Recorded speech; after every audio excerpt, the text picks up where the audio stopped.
Hey there, Kenner French of Vast Voice, telling business secrets to entrepreneurs. We're very, very happy you stopped by. Either you're going to watch this or listen to this because you want to take your business to the next level. You're probably an entrepreneur who's either just starting out or you've been around for quite a while and you want to take your business to the next level. You're probably a real estate investor, maybe even a real estate agent, maybe a professional or of some sort, professional advisor of some sort.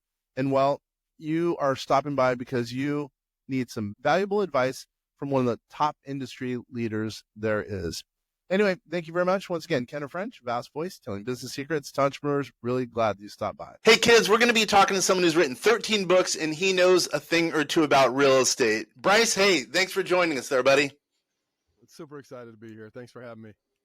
I'm excited. Anyone who's written 13 books has either done a lot of AI, a lot of ghostwriting, or is just a boring dude because all he does is write. Probably the first two or three of those. I don't think my life's been boring at all. Yeah, I get it. I was kidding, obviously. So yeah, thanks for coming here. We're going to be hanging out for 15 minutes, 30 minutes, basically talking about ways, that you think we meaning real estate investors, entrepreneurs can, get rich or, make sure we don't lose a bunch of money. So why don't you go ahead and tell us a little bit about yourself, and then we're going to get right into it because you are a player in the real estate world. Let's go. So first off, thank you again for having me. I have came from the corporate industry. I've got a crazy testimony. As you can see, I wear kind of my brand on my body day in and day out. And through a series of what most would consider unfortunate events, I ended up in the automotive industry, and I was washing cars, and I begged my uncle for a shot to sell. And after about a year and a half of washing cars at a dealership, he put me on the team. And over the next 2 years, I became one of the number one car salesmen in the world back in the late 90s. And it was an interesting ordeal. No formal education, no formal financial literacy, anything like that. But I was recruited out of my dealership to put together some training programs. You might recognize a few if you drive by a Ford or Nissan dealership and you see, Blue Oval certified dealership or Nissan sales training, awards in their dealership. Those are our training programs that my partner and I put together. And, it was great. I was young. I had way too much money, didn't know what to do with it. And then, in 2006, the son, 2008, I lost a wife. Oh, dude, sorry. Yeah. It was, here I am young and learning life the hard way, right? Battling the demons in our head, as they say, and a lot of credibility and integrity and character building in those moments, and ended up homeless, actually. How many years ago was this? So this was 2006. My wife and I had a son that passed away. She took her life in 2008. Dude. Due to battling the depression. Oh my gosh. And between 2008 and mid year 2010, I lost my marbles for, almost 2 years, and lost, millions of dollars, all my corporate contracts, and a lot of credibility in the corporate space, just dealing with what I was dealing with, and ended up homeless. And that's kind of where my testimony comes, right? September 28, 2011. After just getting custody of my kids back and kind of sobering up and getting my act together, I was just like, gosh, what am I doing? I can't do this. Wrote a letter to my son, wrote a letter to my mom, and decided I was going to take my life. And I pulled the trigger 3 times. And my gun jammed. Hasn't jammed before, hasn't jammed since. And that was the night that I came into my faith and started a relationship with my creator and God. I call him Jesus. You call him whatever you want. But that is my faith, and I stand by it. I witnessed, Lazarus out of the grave miracles. You fast forward from there, I found real estate through, like a lot of people, online looking for jobs, and you can make money with money with no money out of pocket. And I'm like, gosh, I've got a process that I've been very successful in the corporate business. Let's see if it works. And sure enough, my first 90 days in real estate, I closed 23 houses my first 45 days, and then 37 houses in my last, 25, 30 days there in that 90-day period. And then I'm like, gosh, I really don't know what I'm doing. And partnered with a few guys, built up their acquisition team, and sold that about 7 years ago. from the time of this recording. And man, the rest is history. Started traveling, speaking, sharing my story. Wow. Wrote 13 books in the last 8 years with masterminds, things like that. And yeah, so that's who I am. I've got a lot of corporate structural sales training experience, and now I'm just trying to live the dream, right? Building a new company as we speak. So it's been fun. Holy mackerel, Bryce McKinley, you do have a story, and I'm not just saying that. You've been through a lot and you've done a lot, man. Wow, it's kind of hard to top that. Let's try though. So, as far as wow, that's a really tough one to follow. So, okay, let's talk about business a little bit. We're freestyling, right? You said we're freestyling. I like that. You know what I mean? I totally like that. Like thinking on my feet, and I like people, people are going to be watching this, listen to this, and I want to make sure that you could think on your feet, because I want these people to, make sure that they can believe in you. And if you could think on your feet, they can probably believe you. So, all right, what's the one real estate gig that you think can, help, someone who's a solopreneur, entrepreneur, real estate investor, probably the person listening to this might be, generally they have pretty good net worth. Let's just say whatever, couple million, $5 million net worth, let's say. And most of them are real estate investors, and they want real estate ideas,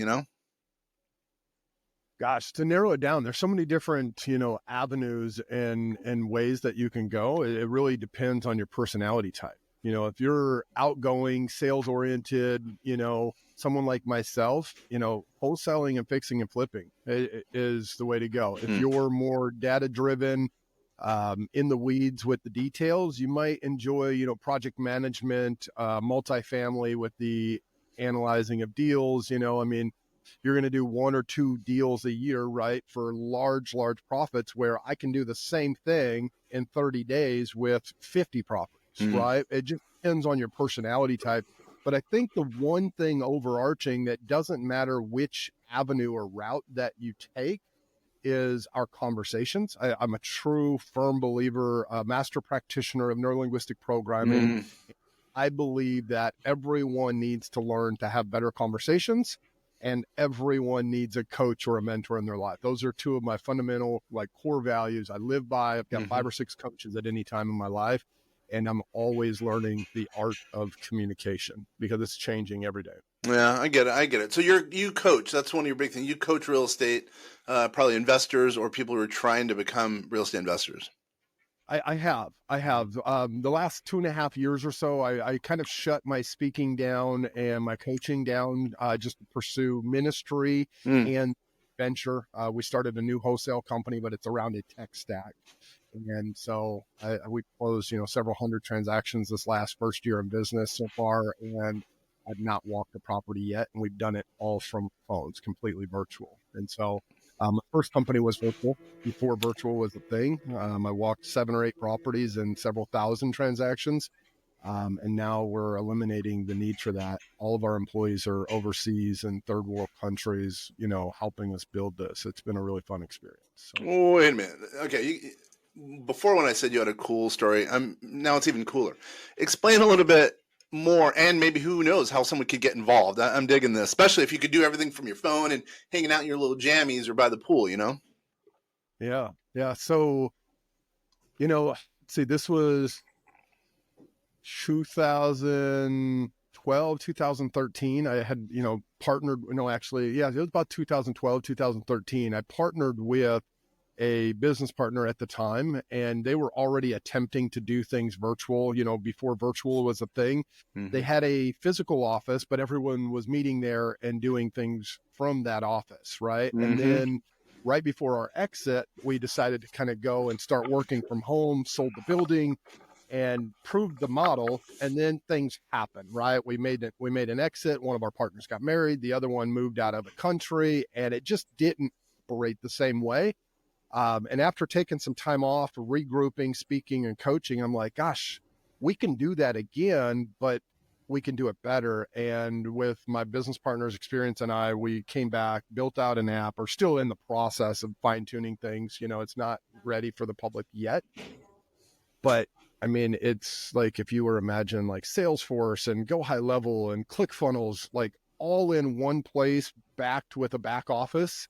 that operates social media and marketing campaigns and CRM data management and KPIs and Asana boards all in one place with a, I call it a timeline. I'm big picture. My business partner would call it something else, but almost like a Gantt chart where you can walk a deal from A to Z, depending on how it's status, what the disposition is, things like that. And then it, parlays it out to the appropriate departments. And so you're not in the weeds with 20,000 different things.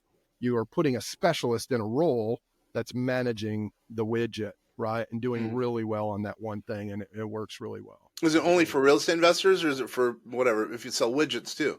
I think in the future, I've got these 7 steps to business that comes to mind, right? Like there's 7 steps to every business, whether you're selling cars, AC units, windows, siding, houses, business is business. And so I think in the future, down the road, it'll become, a title company, it'll become a mortgage company, all of those things. Right now, we're focused on the wholesale business because that's been the quickest path to cash. And that's every investor's, need, right? More cash. So right now that's our focus, but I'm pretty confident that you can structure and we'll be able to white label it or sell it off to just about any business. Look at you. And when do you think that's going to be available, or really, or scalable, or either one? 3 to 5 years is our goal. Oh, I gotcha. Yeah. So we're hitting 3-year strides right now. So it's looking like we'll meet that. But we're just over 18 months in. So it's still, oh gosh, we forgot about this. Let's redo some things. We're still figuring it out. I will say, there needs to be a one-stop shop for an app that does everything. You know what I mean? Go High Level is a good example, in my opinion. And I think Salesforce is a big, because you mentioned Salesforce. Salesforce is I think of it just as a CRM, but it's a big, beefy CRM. And it sounds like you're going to be linking everything together, having truly everything in one spot. I would think that's pretty cool, especially if you could white label it too. I like that. And the fun part about what I see and then what I envision is you can do away with those other products and service with what we're building. Right. You don't have to, worry about all the different APIs and backlinks and connections. It'll be all in one place. All you'll have to do is essentially connect your Google or your Apple account and however you're managing, depending on what type of user you are. I'm a Google guy myself. So. Yeah. Wow. Okay. So that's what you got going on. That's what's sounds like that's going to be the result of a lot of hard work over whatever number of years. And then also it's probably going to bring you a lot of dough down the road. It's going to help some end user clients too, from the sounds of it. Hoping so. Yeah. Well, of course. So tell me a little bit more about this real estate stuff, because you have other stuff, with respect to real estate that I think people want to see and hear. So, throw out a couple of ideas that, can add value to, again, a solopreneur, someone who's pretty loaded, et cetera. I guess I would ask you to be more specific, but I'm thinking on my toes, right? If I were to be able to do things over and had an excess amount of cash laying around and doing the thing, I would probably focus on lending more than I would, building some sort of, transactional business, right? Yeah. But I'm still learning that, because all I've done in this business for the last 15 years is wholesale and or fix and flip, right? And buy and hold, of course. I've got a rental portfolio, but to do it all over again, I would probably, knowing what I know now, I would do a lot more lending. So if you've got cash laying, I'm always taking some. Look at you. Yeah. So, and just to let you know, I'm sure you know this, but we are we've been around since 1969. I took over in 2006. So we do tax, finance, and artificial intelligence for entrepreneurs, right? Meaning we try to lower tax liability and also help with the finances. And one part of that finances would be commercial property finance. So meaning lending.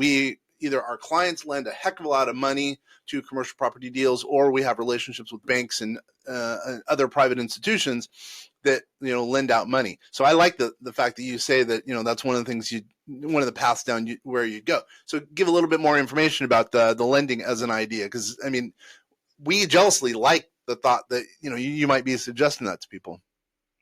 Yeah, I mean, there's so many different avenues in every avenue, right? There's so many different branches. I mean, if you're just trying to dip your toes in the water, there are people like myself that sometimes need transactional lending, you know? bring 5 to 7 grand to the table, and in 48 hours, I'm going to give you, 7 to 10 grand back. Right.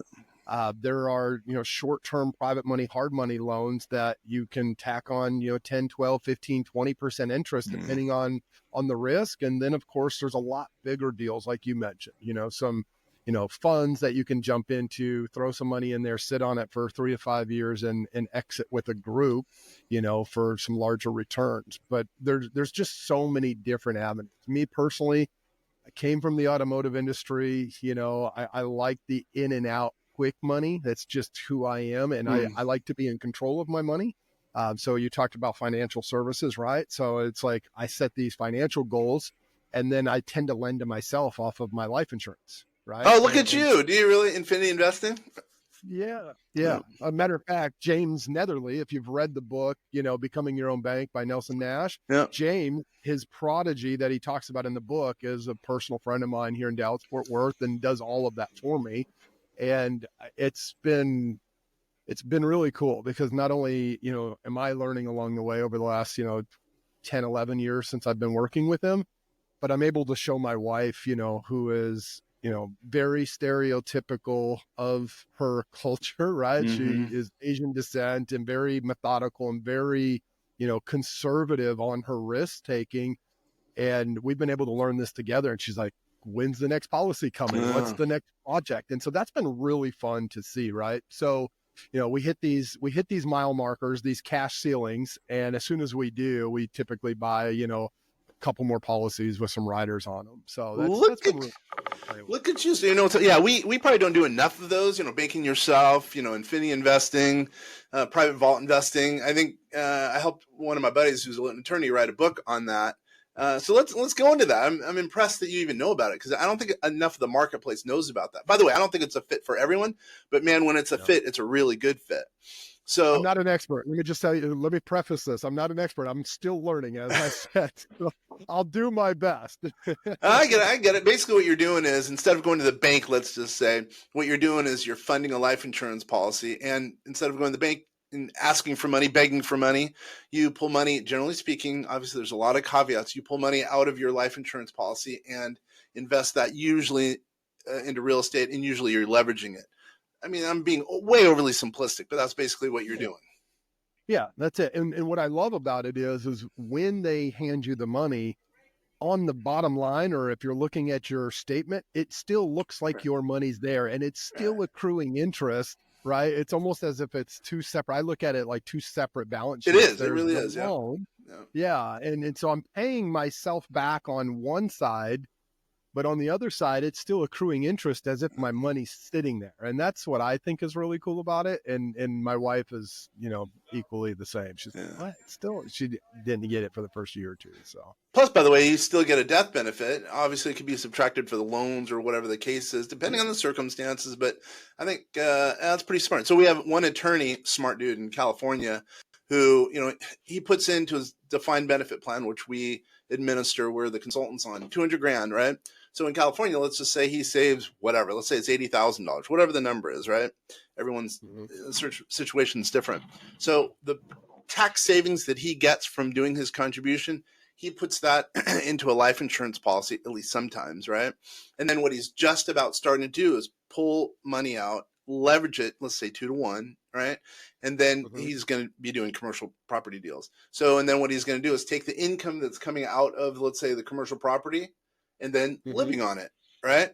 So, although he's not retired, but down the road. But does that make sense? And so basically, the way he looks at it, it's not totally accurate, but the government is basically paying for him to invest in a life insurance policy that's his own bank and giving him income going forward. It's a pretty smart dude. Yeah, it's pretty cool. It's fun when you learn that you have so many more options, right? They don't teach this stuff in school. Right? No, that's so technical. I'm really proud of you. How many you don't have to tell me. How many policies do you have? I think. So my wife has 4. I've got 6, and I've got 2 on my son right now. Yeah, look at you. Nice work. Nice work. And you don't market those, do you? Or do you market that also? No. Yeah. No. I've heard of that. I haven't. I don't know. Maybe it's the conservative side of me coming out that I don't know. a little stingy. I'm going to take it for myself, but no, I have not. I get it. I get it. 'Cause what do you market? It sounds like right now you don't really have I'm sure you do have something you could sell, but right now you're working on a big time project, which is taking a lot of your time from the sounds of it. Yeah, that's the majority of really what I'm working on is this new company and this venture, right? This tech stack. Um, I don't really market anything other than that. We're buying houses, whether it's a wholesale assignment as an exit or it's a hold or a flip. That's our primary market is direct to seller right now. I get it. I get it. What about AI? Are you going to be using AI in your new app? Oh yeah. So I'm actually really good friends with some of the founders of Air AI. And so we've incorporated a lot of that and helped them build that out, all the while, using that to make calls to sellers, follow up, comments, things like that. A lot of our review requests are automated and AI integrated as they get to certain statuses or in the process, right? It triggers, AI. And not true AI, right? There's so many different variations of that, but yeah, for sure. Yeah, For sure. I think we've been using AI since 2018. I've researched it since 2010, and it's been a huge deal it's totally revolutionized our business because now sometimes we can lower the cost of some of our services because, we could provide a much more efficient process, obviously tech savvy as a result of, having to use labor where we would have to raise the cost to the end user client. So I think AI has been a huge deal to us. And now I think a lot more people now are using AI in apps, et cetera, et cetera. It's helping the marketplace as well. I'm just curious, what are you using it for primarily? So basically we are, our, if you will call it, our model, sometimes they call it that. It's called Einstein, and basically we use it to lower tax liability. So, we get all the information from the client, input it. We can determine, hopefully prognosticate what the tax liability would be, and then ask it questions, if you will, model ways to strategize and lower the tax liability. And we've been doing it since 2018. It's worked out pretty well. It's helped us in the marketplace. If we could market, we'd be huge, I'm sure. Sure. That's cool. I appreciate you sharing that. It's worked out pretty well. Dude, hold on. I want to ask a little bit more about your app, because now you got me all excited about this app. Because and what we're doing is we're using a couple different vendors and we're putting our Einstein model on top of the vendors. So meaning for your app, so it's going to be, truly a one-stop shop for everything from the sounds of it, right? So that's got to be, I'm going to ask you some business questions, and you don't have to tell me the amount, but I'm just curious. That must be a massive cash outlay, right? So, and you're the one who's in charge of kind of the model of it, the business model of it. Yeah. Well, my partner Jacob. So again, I'm learning to be a CEO because I've been a consultant most of my life, right? I've come into businesses, kind of played puppeteer. So I'm learning that CEO role as it comes naturally to me, but fine tuning those things, right? My business partner, Jacob, comes from the med tech and fintech space. He's built and sold over 60 plus businesses, exits of 8 and 9 figures. And so he is the operator, and I'm the money grab. That's what he calls me. So, those are our roles, and we try to stay in those lanes. And then Debbie and Jackie are our integrators in the business. I was going to ask you, how are you pricing that? Maybe that's too granular, but I'm just wondering, how do you price that in? Because I've never had to do that. We've never had to model, price in a model of the sort that you're doing. You know what I mean? Yeah, that would probably be a better question for Jacob, for sure. I trust him. That's the biggest thing, is trust, right? We had a 2-day ordeal shut in before we finalized the business relationship. I had hired him actually for my previous company to be a fractional COO, and paying him thousands of dollars a week to come in, close to $12,000 a month, I think it was, to come in, and he completely revolutionized my business in a matter of 2 weeks. And so we sat down over the next several months and told him what I really wanted to do. So that was a fun venture, 3 years ago, deciding to turn everything off, and part of it was because of what I wanted to do and how he seen the vision and could do it. the other part of it was, more spiritual. I was actually doing a podcast just like we're recording now. And I felt, that I was just led. It just kind of came out of my mouth. I truly believe that we are spiritual beings living human experiences. Mm-hmm. And it just kind of came out like, I think I'm being called to shut it down. And the host at the time was like, well, if you're going to do that, coach, you better set a goal. And I'm like, of course, and so I set a goal to have 3 speaking engagements by the end of the year. At that time, this was 3 years ago, 2.5 years ago, and around my faith. Mm-hmm. And the inevitable came within less than a week. I had 5 speaking engagements, one of which being at the Senate at the U.S. Capitol. One was in D.C. at the Museum of the Bible, and another was at the World Economic Forum, sharing my testimony on one of their stages, which was just crazy to me. Dude, that's next level. Nice work. So, all right. So you're a thought leader in that regard. So, okay, I'm going to ask some questions because a lot of people, I think, want to be thought leaders, want to take stages. What are some of the strategies you've used to get up on those stages? Because obviously you've gotten 5 stages within a week or 2 or whatever. I'm sure you've been able to get on more stages, and that was 3 years ago. What strategies have you employed to get on stages that will help some of our watchers and listeners? That's a great question. So I think what I've done is just a natural servitude attitude, right? So I go to a mastermind, I'll network, not with the attendees, but I'll network with the speakers and or the host and see how or what, they need and compliment them and spend time with them, understanding how and what they're doing and what some of those challenges are, and then of course, there's always an opportunity to serve there when they're sharing those vulnerability points, if they allow you to. I think, one of my greatest personal accomplishments, I had a dream and a desire to serve or speak with John Maxwell, right? He's the godfather of faith and leadership in the speaking arena and coaching. And I was at a speaking engagement doing exactly that. I was speaking at the door-to-door convention up in Salt Lake in Utah. And speaking with, Bradley and there was 5 or 6 other guys. I don't really remember, but John Maxwell was one of the keynotes on the 2nd or 3rd day. I was on day 1. He was on day 2 or 3, and had an opportunity in passing. I seen him in the green room a little early, and I just came in, and I remembered from a previous event that I'd been to that it was his birthday, and the host know that. And it was also the host's birthday. And I'm like, dude, you need to come with me. I just kind of grabbed him by the hand or the arm. And I'm like, dude, watch this. And I walked him into the green room, and I'm like, John, Bryce McKinley, I spoke yesterday. I was the keynote yesterday. I know you're coming up later today. I wanted to pray for you. But before I do, I wanted to introduce you to the host, because as a speaker, we don't always get to meet the host. That's true. People think, the host is putting everything on. They know all these people. They usually don't, because it's usually their assistant and or our assistant, right? Collaborating and connecting, and which is crazy, but that's totally true. Yeah. And so here I seen him in the green room. I grabbed the host at the time, and I walked back into the green room, and I'm like, you guys are both share the same birthday. Did you know that? And next thing you know, here I am having an opportunity to pray over the both of them. And then John and his team actually brought me back.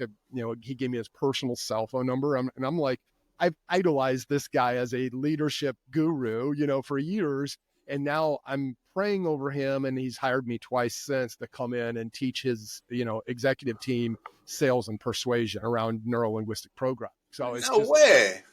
I would say the answer, that was a long answer, but serve first, right? Zig Ziglar said it best. If you help enough people get what they want, you can have anything you want in life. And I live by that.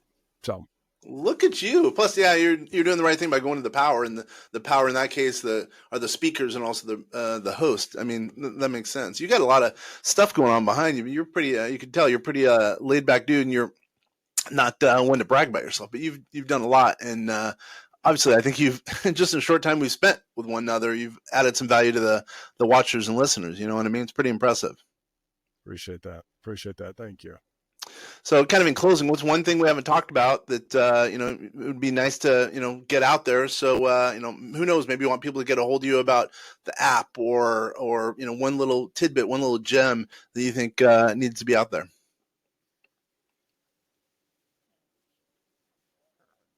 Gosh, that to me is a tough question. Yeah.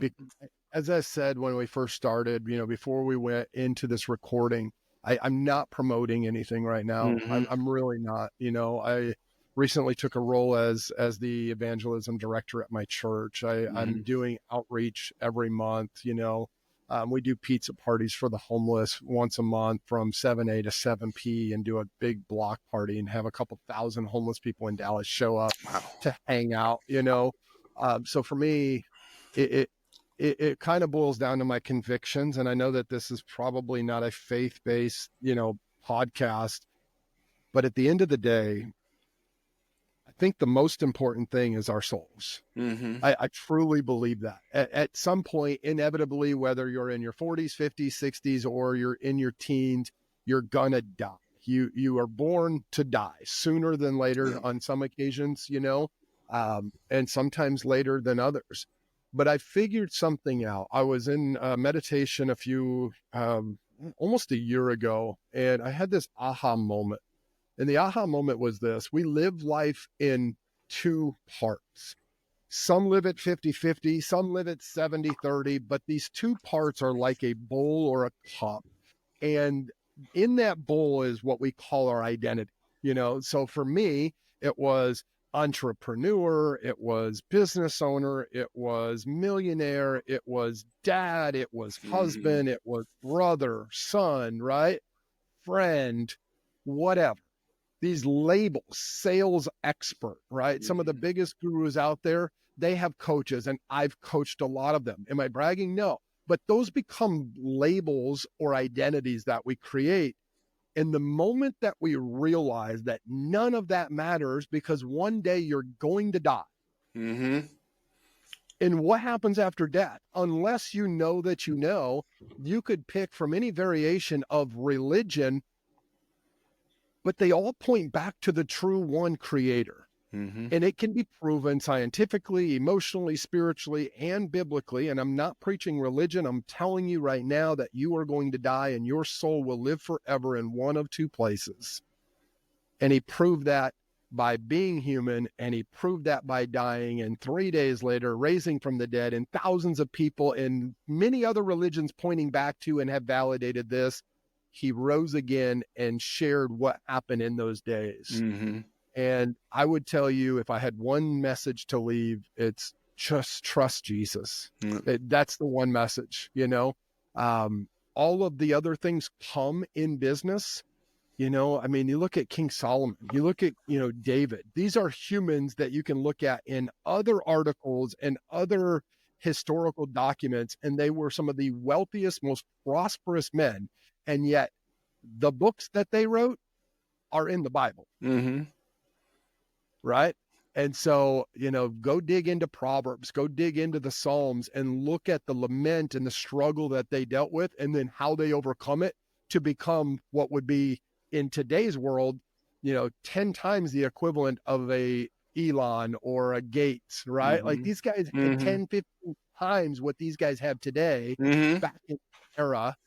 And yet their manuscripts, their journals are in what we call as, Christian believers, the Bible. So that would be my one thing. Trust Jesus. You don't have to get all religious. I'm not. Dude, if I shared all my story, I am gangster. I cuss a little bit. Like, call Jesus bro. I am not your Christian religious person. Yeah. I have a relationship with him, and that would be one thing if I had to leave something with him. Well, with that being known, I mean that's a good way to close the show. It really is, because I think some people I probably don't talk about faith and religion enough, and I'm glad you're on here to talk about it, because who knows, maybe it's going to spark someone to do something, walk Jesus's path. I really appreciate you being here, and that reminds me, everyone who's here, I totally appreciate you guys being here. I mean, you could be spending time watching ESPN, you could be spending time watching whatever sporting event, Netflix or whatever. I really appreciate you taking the time here, Bryce, and everyone out there. Really appreciate you guys taking the time to be on the show. or watch the show, listen to the show. Once again, Kenner French with VastSolutionsGroup.com. You're listening and watching Vast Voice, telling business secrets to entrepreneurs. Thanks, everybody. Take care. Thanks, man. That was good.